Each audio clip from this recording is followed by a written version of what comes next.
Hello, how are you? How are you? So nice to meet you. Thank you.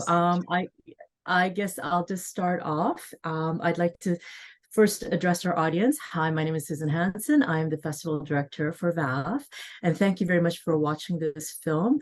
And I'm so honored and excited to be here hosting Filmmakers Talk with Past Lives director Celine Song and to get her insight on the film that she's created. So again, welcome, Celine. And but the other thing I wanted to do before I begin was say congratulations on your film being called the best feature breakout or debut in the years at the Sundance Festival when it was premiered. Congratulations. Thank you so much. It is so exciting. Absolutely. I'm just like, oh my gosh, that's amazing, amazing. And to start off too, I'd like to say, being a Korean expat myself, the film that you've created was like, oh, there's so many aspects of it. I'm going, this is so relatable. This is so relatable Yeah. because I came to Canada when I was 7. So there's little, aspects of it and just the journey that you've gone through.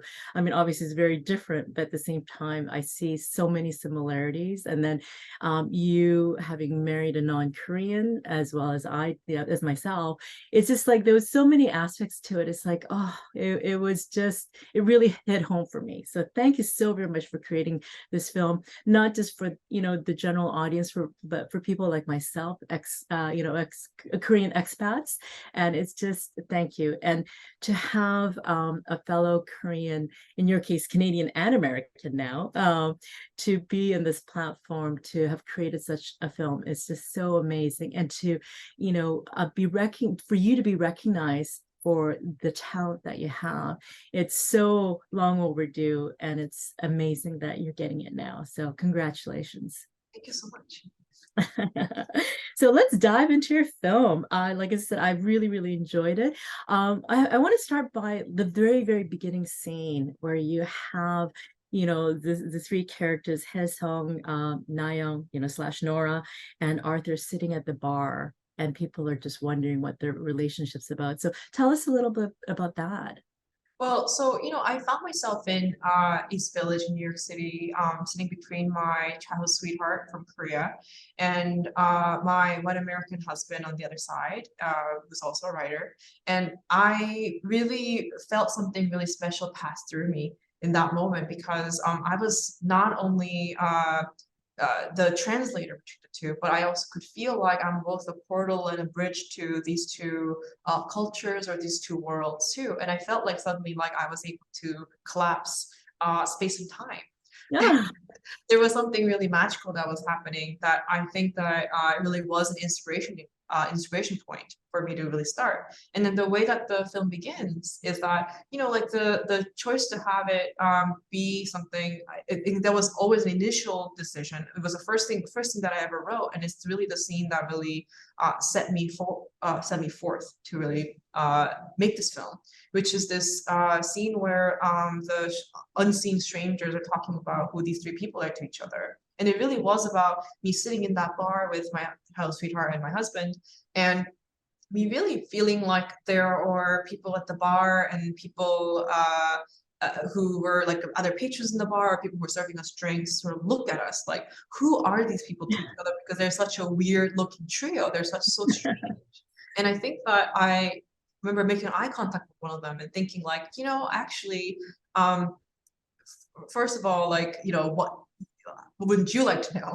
And then secondly, like I can't, like what if I actually did take the time to tell you what it is? So to me, that scene is about sort of implicating the audience and sort of welcoming them into the mystery of these three people. And I sometimes talk about the movie as a bit of a mystery movie too, because it is about the mystery of people and the connections that we have. And I think that is at the heart of what this movie is about. It is about the really mysterious nature with which that time and space sort of screws with us. And then also these connections, for some reason, sometimes endure through time and space too. And I think these connections are what I would call the mysteries of like our lives. So similarly, I think that the movie really is a mystery in that way. No, and as I said, like I really enjoyed that scene because there's so many times we sit somewhere and we watch people walking by or sitting, and you have that thought in your mind, right? It's like, what is their relationship like? What is their dialogue right now? What's going on, right? So the fact that you sort of brought this to the big, screen and sort of amplified that and sort of carried on that story of what is that relationship, that was amazing. And you talked about sort of the connections and the mystery and all that. You use the word inyon, right? And to describe everything. And so let's talk a little bit about that and tell us, why did you choose the Korean word inyon as opposed to any other word that you could have chosen in English? Like, why inyon? Well, totally. I think that the concept of inyon is not a one that is unique to Korean culture, and it's not one that's unique to Korean language. It's sort of like a kind of a it's a language that exists in most Eastern countries with that kind of like has a language that is connected to Eastern philosophy. So I know there's a word for that in China, there's a word for that in India, and I know that it is sort of like a just generally something that is talked about a lot in Eastern philosophy. And the way it works is it's sort of like a destiny or a person or something like that, and fate and all those things in sort of Western philosophy. Sometimes the way that you talk about it is something that you try to get. You kind of go get it and you try to find it and you try to find your destiny, you try to pursue your destiny. There's a bit of like going to get the destiny. In Eastern philosophy, the relationship that the philosophy has with destiny is that it is about something that comes to you. You don't have control and you cannot stop it. It will just walk into your life and then it will stay if it's meant to stay. And I think it's like, to me, the idea of inyon was important to introduce in the film because the relationship that Hanson and Nora have in the film is not something that you can really define. They're not really exes, right? They're not really lovers. They're not really partners or anything, but there is a connection that they have that is really deep and is hard to describe. There's no word for it. It is completely ineffable connection that they have, but it doesn't mean that it is meaningless or that it is not heavy. So, for example, something that I talk about sometimes is like, you and I really having this conversation here, that even can be inyon too. And of course, the relationship I have with my mother or like my husband, that's also inyon as well. But of course, the depth of the relationship, depth of the inyon is maybe different. As in like, my relationship to my relationship to my husband, for example, like our inyon is worth 8,000 layers. There were 8,000 layers of 8,000 lives that you live with this person in some way until you got to this place where now you're married to this person, right? But in some ways, sometimes it's the person that you're just having one conversation like this one. I think even that person can be inyon. Like you felt connected to the story. You're Korean Canadian. There's some ways in which that like we can really say like even though we just met and we're strangers, there is a kind of a depth to our relationship. And I'm sure there is a way that you can feel connection to something without it being something that is possessive or really, really solid, right? And I think that's why the idea of inyon feels so important for the movie, because for the movie, it really is about the enduring connections over time and space, over decades and continents, that you don't know why it is so important. And sometimes the mark that an inyon like that leaves on a person, the kind of mark that kind of inyon leaves on a person is not tangible, or like it's not physical or something you can see, but you can really leave a mark on their soul. And you may never even see the trace of it outside of it. But I think that for all three of them, this encounter in the film really left something behind on each other. And I think nobody else will really understand it except for them. And now everybody in the audience does too. And that's what the mystery of the opening scene is too. It's like, like you open up and then you're implicated in like, wouldn't you like to know what they're doing to each other? Right. And then when we come back to that scene, you realize that the kind of impact that they had on each other, or like the kind of inyon that they are to each other. And it's not really something where you can really say in any other word except for maybe this word. So that's why the word was so important to be introduced. Oh, that was fantastic. I really enjoyed that. And yeah, you're right. There's so many different layers, and and it's interesting because as we're watching the film, there's like aspects of myself personally, you're just like, oh, like, is something gonna happen, with Haesung? Like, there's all those questions, which is like left up to the audience to wonder and imagine, which is part of the process of the film. Now, I've been told that I don't have a whole lot of time, so I do have to ask you a few questions from the audience. So one was, um, what was the main inspiration behind the film? I think that it really was the sort of the event at the bar. But like when I think about the final scene, for example, the thing that I think about when it comes to what that scene has to be is that, sometimes I think when Nora's walking home and she is crying, I think that it is easy to sort of think of that scene as like, well, she's crying because of the possibility of having been with Haesung or anything, like kind of like lost possibilities. But actually, I think the primary thing that she is crying about is the little girl that she left behind. She's grieving that little girl. And that can only happen once Haesung has flown 14 hours to be here. And they were able to sort of like do this thing. So I would say like, like there is this trope in CSI or something, some crime shows where you like, it's called, sometimes talk about the movie as a confirmation of death movie, where you lift a sheet on a dead body to confirm that the person they thought was dead is dead. Right.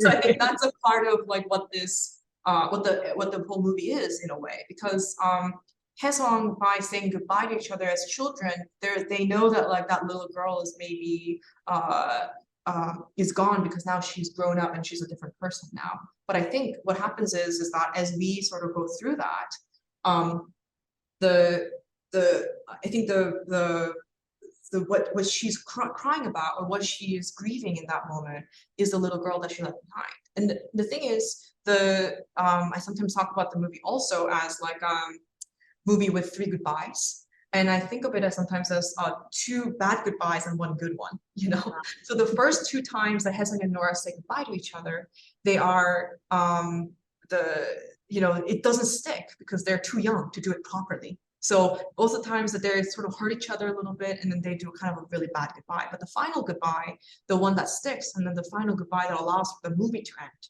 and for Nora to grieve the little girl, is actually the goodbye where it's a goodbye that they were owed as children more than anything, which is why when we flash back to the children saying goodbye to each other in that moment, it is at night. It is lit as night because lit at the same time as when they're saying goodbye to each other 24 years later. Because 24 years later, they're saying goodbye to each other in a way where it was owed when they were children 24 years ago. So I think it's like, and then once they're able to say this goodbye and Nora is alone, finally Nora is able to walk home, and on her walk home, she's able to, and I don't think she knew that she needed to say goodbye to the little girl until Haesung came looking for her, So I think from that moment, I think she just started to say, she started to almost ritualistically cry because she wanted to give that little girl a moment, And at the end of the day, and when she arrives back at the spot where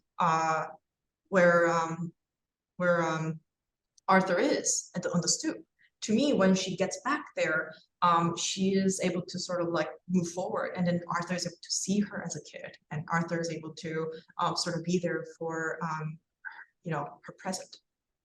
Well, thank you so very much for explaining that, because I was wondering at the very end, is this like she's crying and what does what do those tears mean? So the fact that you sort of said it's about letting go of that childhood, right?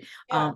And just sort of allowing her to sort of move forward, because it seemed like throughout the whole movie there were moments where she's like there's something that she's still holding on to, and so that was sort of the final thing. So that's amazing. That's her letting it go, right? Because it's like the movie also is like in a way where it's like her walk home sort of, it looks like a timeline. So there's it's a bit of a timeline where she is sort of walking from right to left.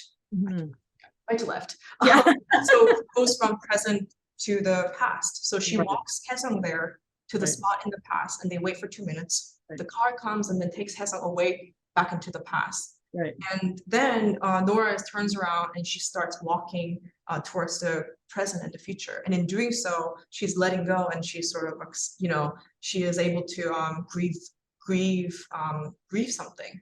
And again, it's some ineffable something too. It's not something that is concrete. It is also that, you know. And then of course the final scene where Haesung is driving, it is for him, it is from left to right. So he's also going from past to present and the future too. So it's about moving on more than anything.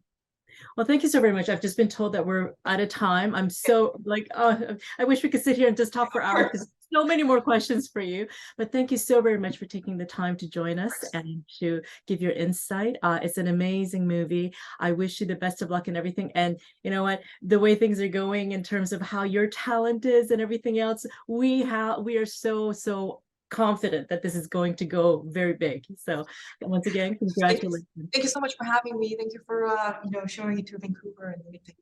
Well, I hope you could actually come to Vancouver one day, and Yes, yes, of course. Yeah, please, please call me, and I'd love to show you around. I would love that. Thank you so much. All right, thank you.